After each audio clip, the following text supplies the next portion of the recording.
It is Tuesday, September 8th, 2015. I'm Doug Neill, and this is Verbal to Visual Video.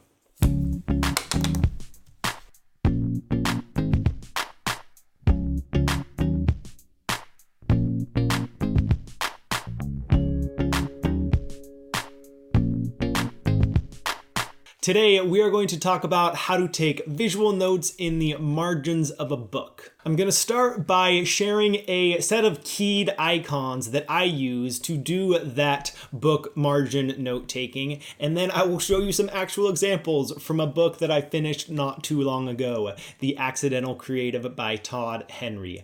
Let's get into it.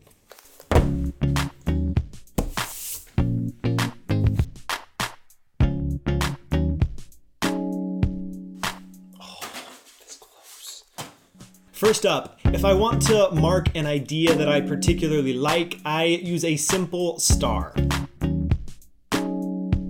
That is what I use for an exciting or important idea. And if it's really exciting or important, I will make that star shine a bit. If I come across an idea that I know I will want to later sketch out in some sort of visual way, I will draw a simple pencil. If what I'm reading sparks my own idea, then I will use a light bulb plus a little bit of text to describe that idea. If I learn about a new and interesting person while I'm reading, someone that I might want to look into later, I use a simple profile icon. Similarly, if I learn about a new book that I'd like to read, I use a simple book icon. And if there's a quote that I come across that I really like, not just the idea but the specific wording, then I use big and bold quotation marks. If I come across an idea that I'd like to take a deeper look into, then I use a magnifying glass. If I'm a little bit confused about an idea and I'd like to gain some clarity, then I use a question mark. If while reading I realize that there is a particular follow-up action that I'd like to take based on what I've just read, I will use a checkbox that has a nice shadow to it for depth. If I read about a video that I'd like to go watch sometime, then I use a simple play button.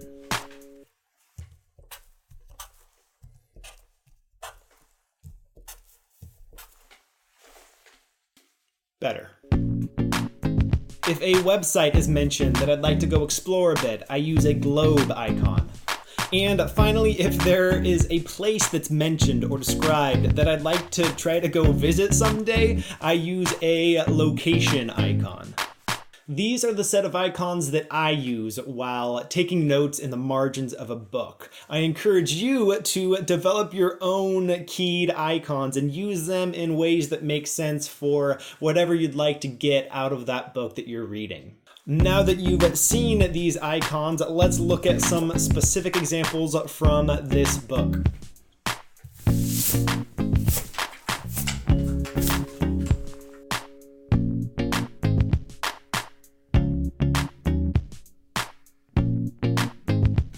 Here's an example of a really important idea, one that I liked. It says, you must not confuse structure with formula. They are not the same. A formula is something you apply to get a predictable result on the other side. There is no formula for effective creating. Structure, on the other hand, is the undergirding platform that gives you enough stability to feel free taking risks. It gives you a sense of mastery over your process. I like that idea because I am constantly searching for the right structure to my days, weeks, months, and years.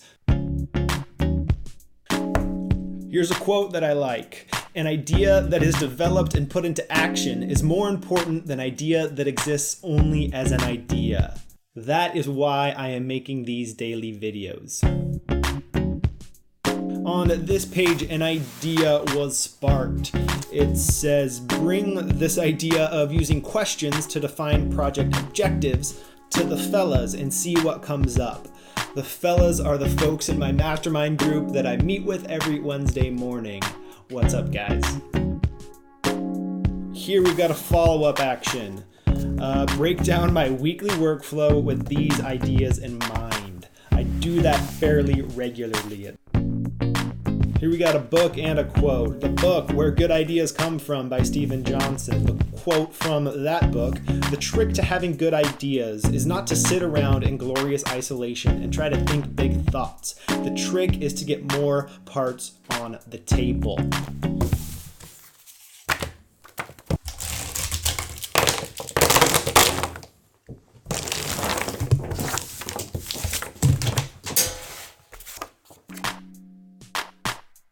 Notice here that all I did was underline things. That's okay too. If you're not sure what icon to use, don't stress about it. Just underline it, you can come back to it later and figure out what you want to do with it then.